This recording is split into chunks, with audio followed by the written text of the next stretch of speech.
మనసున్నవాడు మనిషి అన్నవాడు అసెంబ్లీలో అలాంటి వాయిస్ రాకూడదని కోరుకుంటాడు.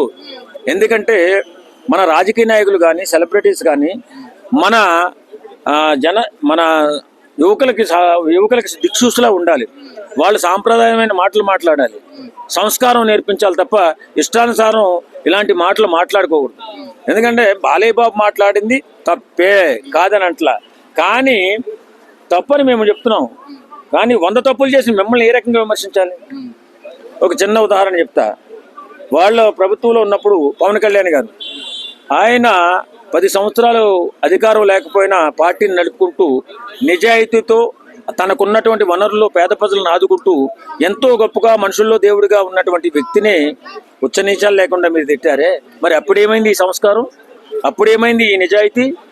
ఈవేళ వచ్చి తర్వాత అందులో కొంతమంది విమర్శించినటువంటి మాటలు చెప్తా. చంద్రశేఖర్ రెడ్డి కాకినాడ ఎమ్మెల్యే చంద్రశేఖర్ రెడ్డి తను పవన్ కళ్యాణ్ తల్లిని తిట్టాడు. ఆ రోజు ఎందుకు మందలించలేదు? బోరగడ్డ అనిల్ అన్నటువంటి గజ్జి కుక్కలాంటి ఒక వ్యక్తి పవన్ కళ్యాణ్ని తిట్టాడు, చంద్రబాబు నాయుడు తిట్టాడు, పవన్ కళ్యాణ్ మన లోకేష్ని తిట్టాడు, పవన్ కళ్యాణ్ గారి బిడ్డలను మానభంగం చేస్తాడు. ఆ రోజు జైల్లో ఎందుకు వెళ్ళలేదు? నీ మరి నీ నిజాయితీ నీదేమో నిబద్ధత అప్పుడేమైంది? అలాగే పోనీ నీ మంత్రి ఒకడు రే పవన్ కళ్యాణ్ పిచ్చి కుక్క అన్నప్పుడు మరి నువ్వేమయ్యావు? ఆ వేళ ఈ సంస్కారం నేర్పాలి కదా నీ మంత్రులకి. నీకే సంస్కారం లేనటువంటి వ్యక్తివు నువ్వు ఒక మీటింగ్లో, ఒక పిల్లల మీటింగ్లో, కాలేజీ మీటింగ్కి వెళ్ళినప్పుడు, చిన్నపిల్లల మీటింగ్కి వెళ్ళినప్పుడు ముగ్గురు పెళ్ళాలు, నలుగురు పెళ్ళాలు, మరి అన్న రోజు నీ సంస్కారం ఏమైందంట? ఇవాళ బాలయ్య ఏదో సైకో అన్నాడంట. నిజంగా సంస్కారం లేని వాళ్ళందరూ సైకోలే. మరి మీకు అప్పుడు సంస్కారం లేవు కదా. ఇవాళ సర్టిఫికెట్ బాలయ్య బాబుకు ఉందంటున్నారు కదా, ఆ వేళ మీలో ఎంతమందికి సర్టిఫికెట్స్ ఉన్నాయి? ఒరిజినల్ సర్టిఫికెట్ జగన్మోహన్ రెడ్డికి ఉందా ఆ రోజు? మరి ఆయన ప్రవర్తన అలాగే ఉండేది కదా. నీ సేనము అందరినీ విమర్శిస్తూ పిచ్చిగా మాట్లాడుతూ మన అసెంబ్లీలో ఇష్టాంరీతిగా మాట్లాడినప్పుడు మీకు సర్టిఫికెట్లు అవసరం లేదా? ఇవాళ బాలయ్య బాబు సర్టిఫికెట్ తెచ్చుకోవాలా? సిగ్గుండి మాట్లాడాలా?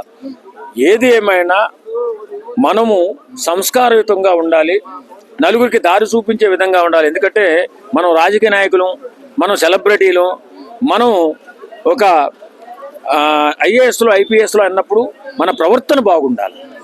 మనం సమాజానికి మన యువతకి ఏం సందేశం ఇస్తున్నాము అనేది ఉండాలి తప్ప ఇలాగా కుసంస్కారంగా ఎవరు మాట్లాడినా తప్పే. అది బాలయ్య బాబు అయినా తప్పే, అటు మీరు మాట్లాడినా తప్పే. మీరు 100 తప్పులు చేస్తే బాలయ్య బాబు ఏదో చిన్న తప్పు చేశాడు, దాని గురించి మీరు మాట్లాడితే బాలయ్య బాబుని ఏదో చేశారనుకుంటున్నారు.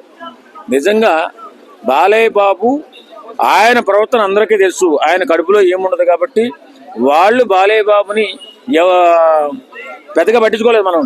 ఎందుకంటే ఇదే పెద్దగా పట్టించుకున్నట్టయితే క్షమాపణ చెప్పాల్సిందే. కానీ వాళ్ళందరినీ తీసుకొచ్చి సర్టిఫికెట్లు ఉన్న వాళ్ళు ఉన్నారు, వైఎస్ఆర్సీపీ మెంటల్ సర్టిఫికెట్లు ఉన్నవాళ్ళు, వాళ్ళందరూ కూడా వచ్చి క్షమాపణ కోరి ఆ తర్వాత బాలయ్య బాబు క్షమాపణ కోరమని. అంటే ఈ విషయం పైన కళ్యాణ్ గారు కానీ లేదంటే నాగబాబు కానీ ఏం స్పందించలేదు, ఎందుకని? ఏమైపోయిందని స్పందించాలి? ఎందుకు స్పందించాలి? వాళ్ళ అన్నని ఏమన్నాడు? బాలయ్య బాబు ప్రవర్తన అలాగే ఉంటుంది. వీడు ఏదో మాట్లాడుతూ ఉంటాడు, దాని గురించి స్పందించాలని అవసరం లేదు. బాలయ్య బాబు బోళా శంకరుడు, అతను ఒక మాట వీళ్ళని ఖచ్చితంగా 100% వాళ్ళు సైకోలు కాబట్టి వీళ్ళ సైకోగాడు అన్నాడు. తప్పే ఉంది? ఆ వేళ నువ్వు సౌఖ్య పనులు చేయకుండా ఉంటే ఈవేళ బాలయ్య బాబు కూడా అనే ఉండేవాడు కాదేమో. ఏదేమైనా బాలయ్య బాబు చేసిన తప్పే, దాన్ని మాత్రం సమర్థించొద్దు. మీరు మాత్రం అడగొద్దు, మేము అడుగుతాం. మేము కూటమి ప్రభుత్వం, మనం పవన్ కళ్యాణ్ అభిమానులుగా మేము అడుగుతాం. మీరు మాత్రం అడగొద్దు. ఎందుకంటే మీరు 100 తప్పులు చేశారు, బాలయ్య బాబు ఒకే తప్పు చేశారు.